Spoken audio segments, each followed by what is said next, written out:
Assalamualaikum warahmatullahi wabarakatuh. Kami dari kelompok 10. Di sini kami akan menjelaskan tentang materi initial value problem untuk persamaan diferensial biasa numerik.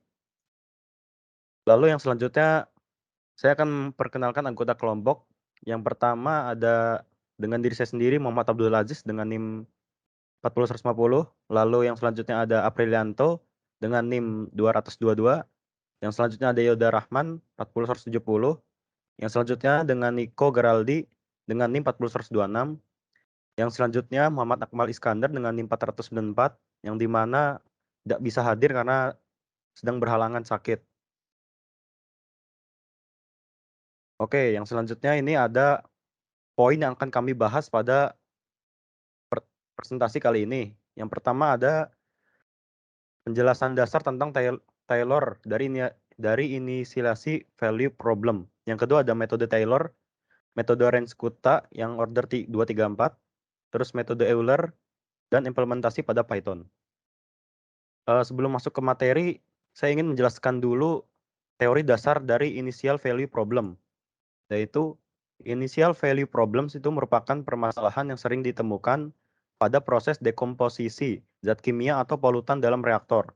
Penyelesaian persamaan diferensial biasanya dipersulit dengan tidak tersedianya informasi yang cukup untuk menyelesaikannya. Lalu, sebuah persamaan diferensial fx merupakan hasil diferensiasi beberapa fungsi fx. Proses penyelesaian persamaan diferensial dan menemukan nilai fx. Untuk beberapa nilai x tidak dimungkinkan karena integral dari fx hanya digambarkan bentuk umum. Pergeseran vertikal atas atau bawah tidak diketahui. Pergeseran vertikal inilah yang akan menghasilkan konstanta integrasi. Lalu yang selanjutnya, untuk persamaan diferensial biasa, tidak ada pembatalan yang nyaman yang mengarah ke initial value problem. Initial value problem memberikan nilai fx 0, yang dimana x0 biasanya bernilai 0, meski tidak diharuskan. Nilai awal ini memberikan informasi yang cukup untuk menyelesaikan persamaan dan menemukan nilai aktual dari fx untuk sejumlah nilai x.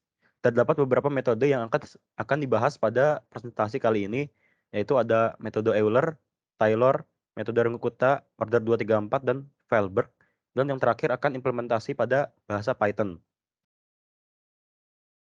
Yang selanjutnya akan dibahas oleh Yoda.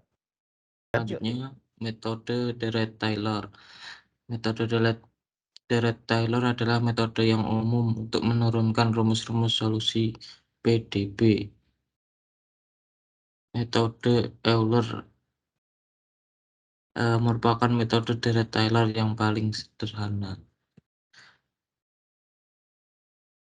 Lanjut, contoh PDB dx per dx sama dengan setengah x min setengah y, lalu y0 nya sama dengan 1.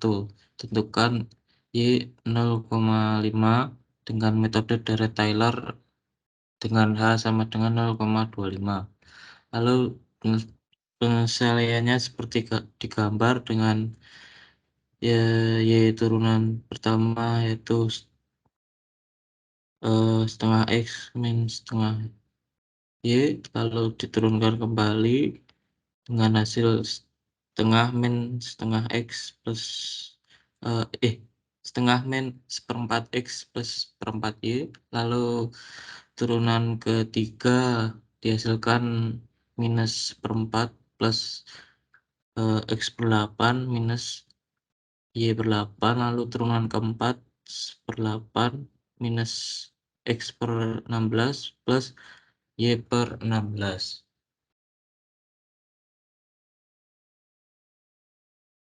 Lalu diperoleh hasil yaitu y x0 atau y0 sama dengan 1, kalau y aksen 0 sama dengan minus setengah, lalu y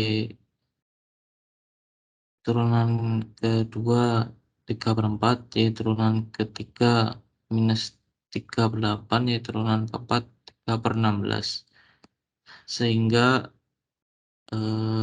y x1 itu 0,8974915.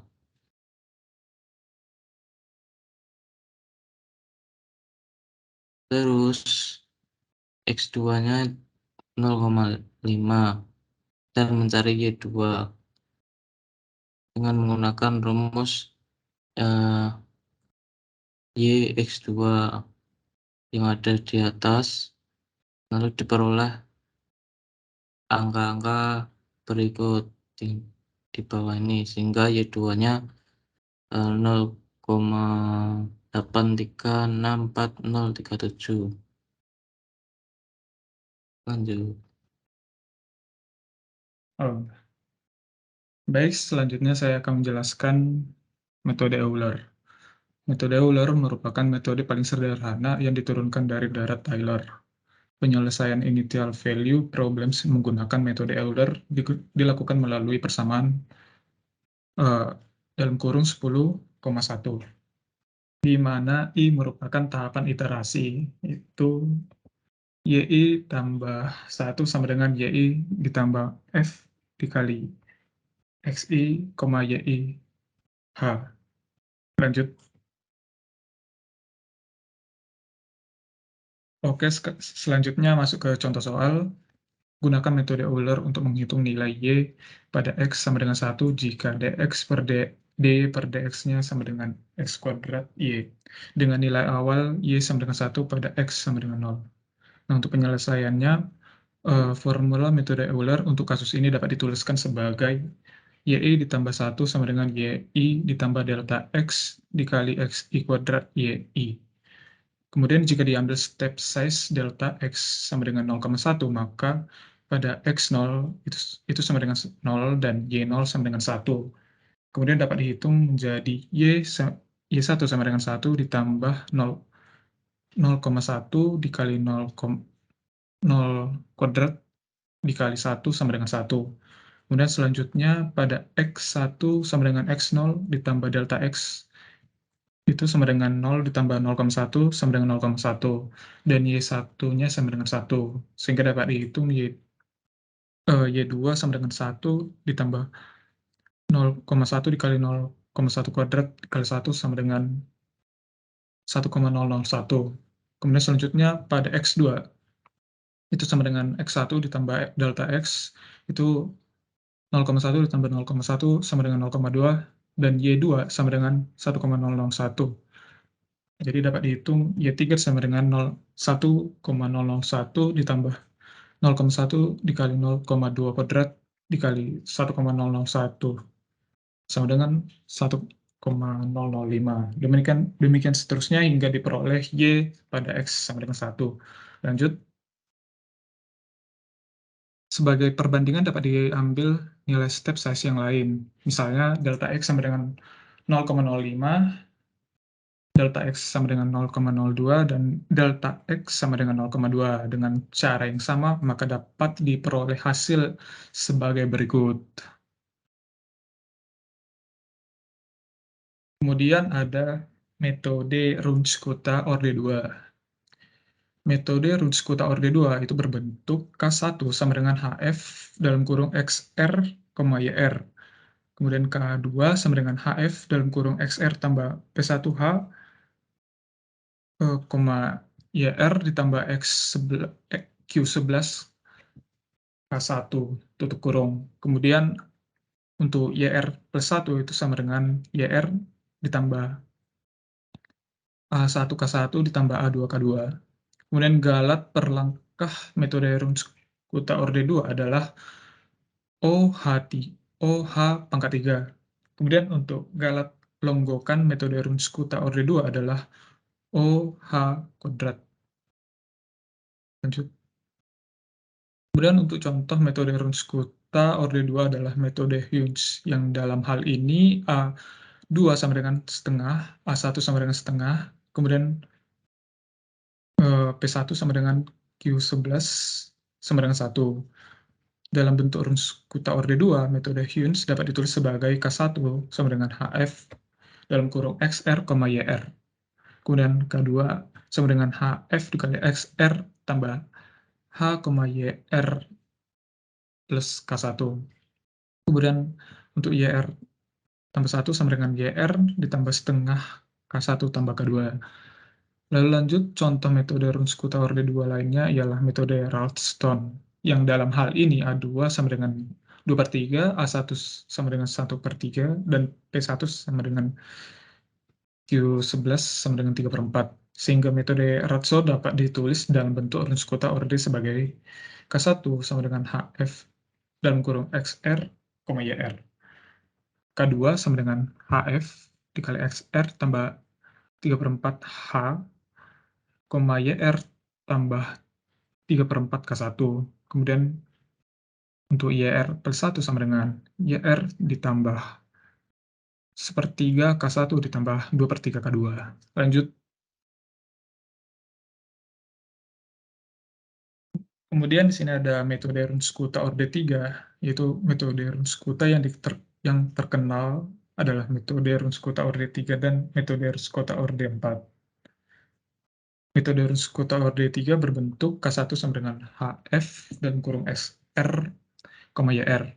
K2 sama dengan HF dalam kurung XR ditambah setengah H, YR ditambah setengah K1.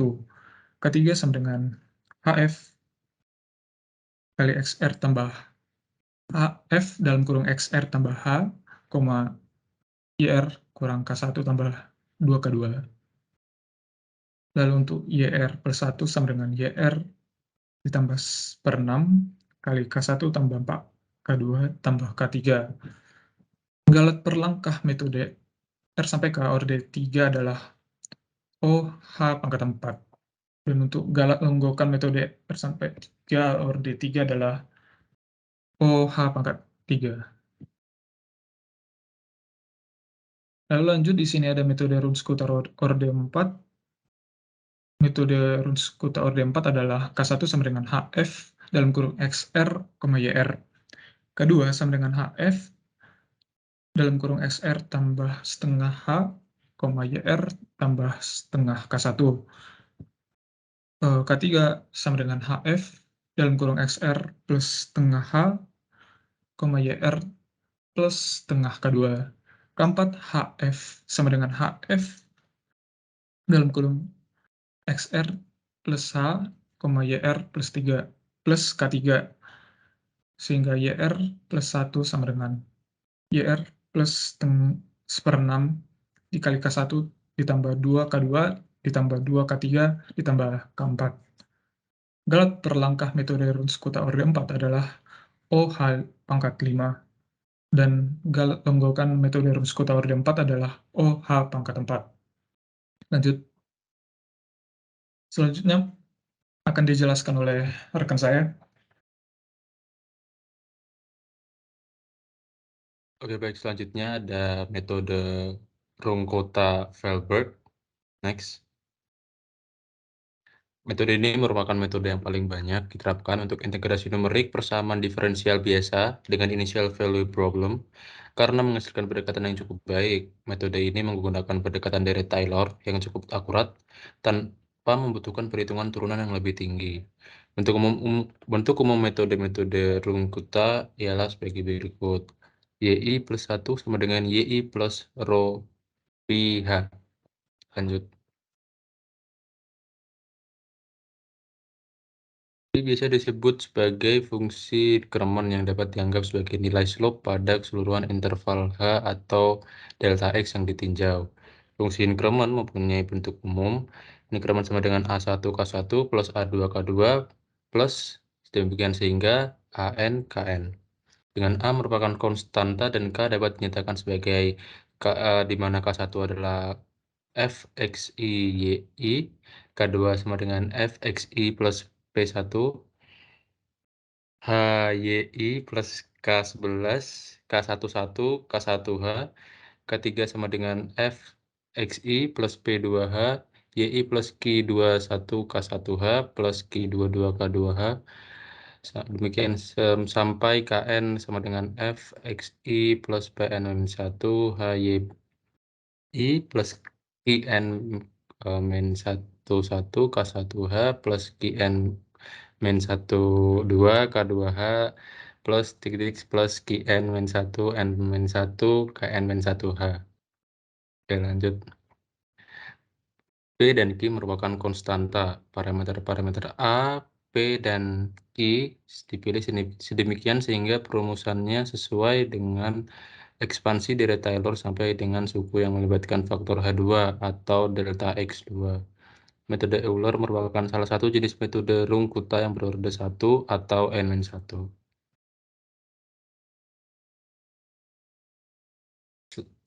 Selanjutnya akan dijelaskan oleh rekan saya. Saya persilakan. Oke, yang selanjutnya yang terakhir yaitu implementasi Python pada Runge-Kutta Wahlberg. Yang di sini di aplikasi Python ya, di VS Code, di sini kita mengimport NumPy sebagai NP, lalu kita menggunakan Matplotlib sebagai PLT, lalu ada Numba sama import time. Nah, selanjutnya kita membuat sebuah fungsi def v yang di mana di sini gunanya untuk mereturn nilai array.